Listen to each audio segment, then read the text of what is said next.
Hello and welcome back to Raven Acres. We're gonna try take 4 damn technology problems, but anyways, and don't mind the non-studio background. I haven't had one for a while since I got back, and then been working on building one, but that's a future project. Today we're gonna answer a question I should have had the answer to months ago when I was on Tim the Toolman Cooks channel, which is linked here in the video.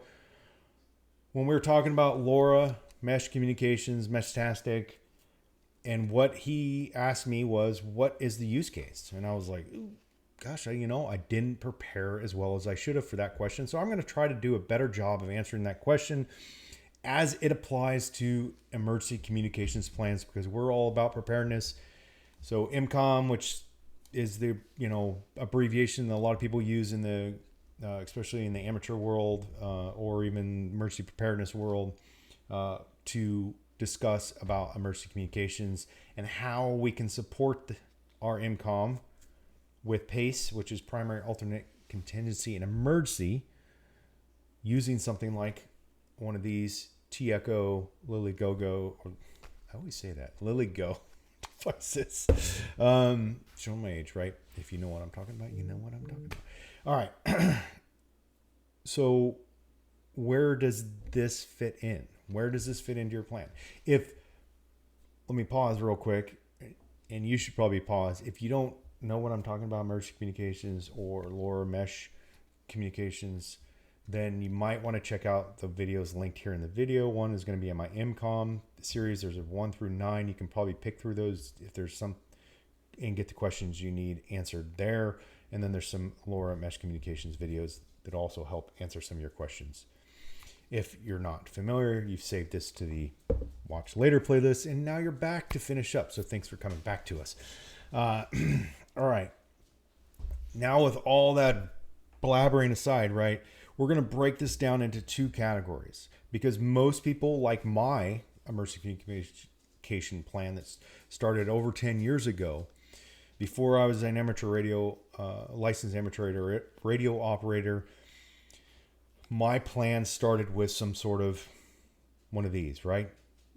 This is a bubble wrap, FRS, GRMS. This is a nicer Midland GXT Series 1, but it's still low power. Then maybe it moved up to a Baofeng because they're cheap. Why not, right? I've got quite a few of them.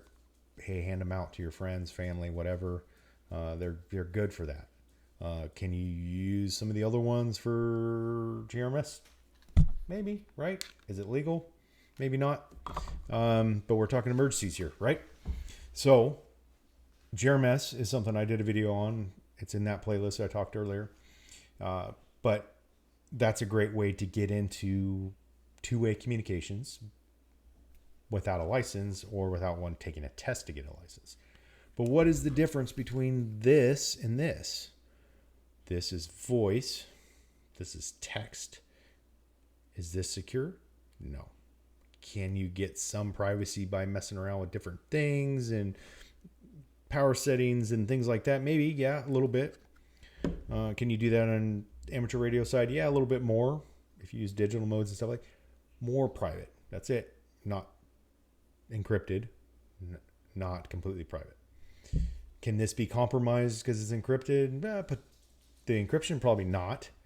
Can your devices that you're connected to via Bluetooth? Yeah, probably. But we're not worried about that. That's not what this channel is about. There's other channels that talk more about that. Check those out. All you got to do is a little bit of search here on YouTube and you'll figure it out. So does this provide you location?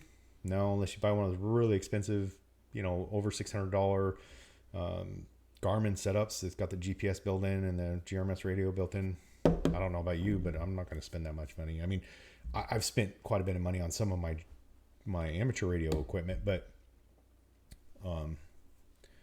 and can you do location kind of with amateur radio? Yeah, you can do EPRS, but does that work off grid?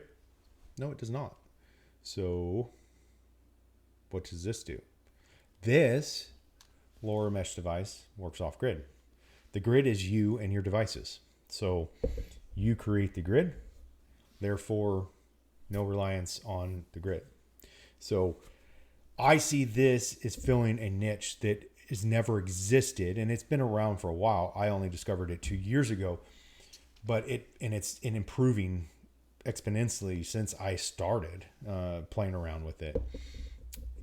And there's a lot of momentum, and I really hope it continues. And that's part of the reason why I've been doing videos on it. Is I really want to promote in specifically the preparedness space, that people get on board and get out there and start using LoRa, because if they do, it expands that whole wonderful Meshtastic network, right? So, all right. So we're going to go talk something real here for a second, right? Look at my t-shirt. This is from John Willis, SOE Tactical. No affiliation, just a fan of his stuff and watch his YouTube channel. But I love this saying, and that's why I love this shirt. Go fast, go alone. Go far, go together. Well, guess what you need to go together? You need the ability to communicate with each other. And whether that's these or this, you probably should have them all. Diversify your communications plans. Add these. Are you a part of a search and rescue team? Are you part of an amateur radio emergency services team like I am? Are you a part of a CERT team, a community emergency response team? Are you a volunteer for whatever?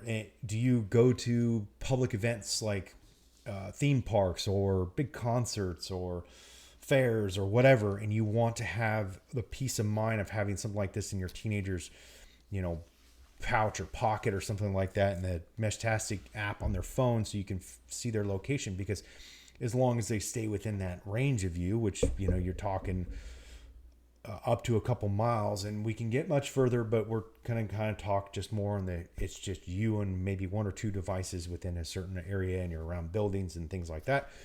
Let's just, for example purposes for this video, say a couple miles.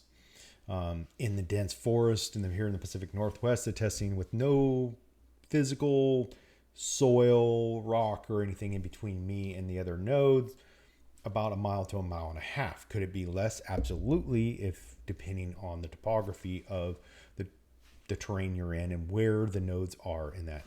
The more nodes you add, the bigger it gets, right? So you can overcome some of those limitations by adding more. We've talked that in other, with like vehicle nodes and solar nodes, and even airborne Meshtastic relays off of drones. How about that, right? So I think the ability to use these systems, your hiker, hunter, backpacker, mountain biker, cyclist, whatever, are all awesome use cases, but my application is emergency communication. Now, can I use it for everyday stuff? Of course we can, but it works perfect in my plan.